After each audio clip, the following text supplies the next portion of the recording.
10वां अध्याय। श्रीहरि को सृष्टि की रक्षा का भार एवं त्रिदेव को आयुर्बल देना।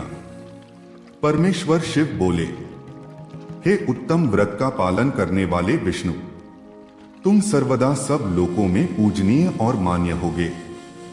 ब्रह्मा जी के द्वारा रचे लोक में कोई दुख या संकट होने पर दुखों और संकटों का नाश करने के लिए तुम सदा तत्पर रहना। तुम अनेकों अवतार ग्रहण कर जीवों का कल्याण कर अपनी कीर्ति का विस्तार करोगे। मैं तुम्हारे कार्यों में तुम्हारी सहायता करूंगा और तुम्हारे शत्रुओं का नाश करूंगा।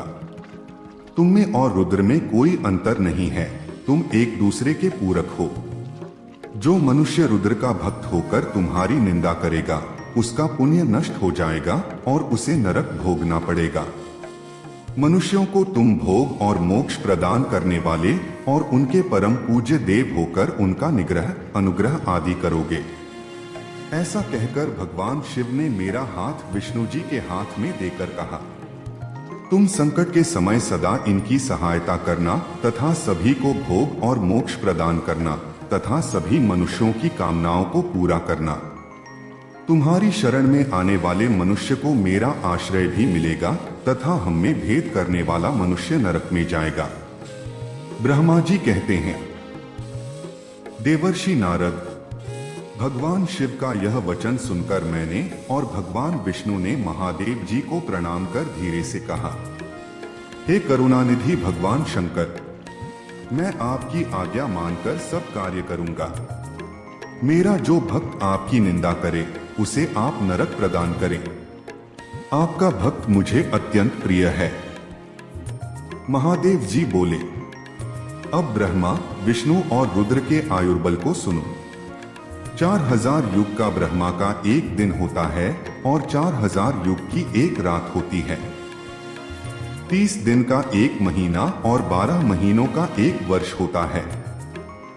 इस प्रकार के वर्ष प्रमाण से ब्रह्मा की 100 वर्ष की आयु होती है और ब्रह्मा का एक वर्ष विष्णु का एक दिन होता है। वह भी इसी प्रकार से 100 वर्ष जिएंगे तथा विष्णु का एक वर्ष रुद्र के एक दिन के बराबर होता है और वह भी इसी क्रम से 100 वर्ष तक स्थित रहेंगे। तब शिव के मुख से एक ऐसा श्वास प्रकट होता है जिसमें उनके 21,600 दिन और रात होते हैं।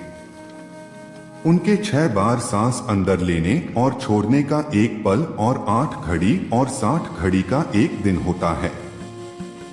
उनके सांसों की कोई संख्या नहीं है, इसलिए वे अक्षय हैं।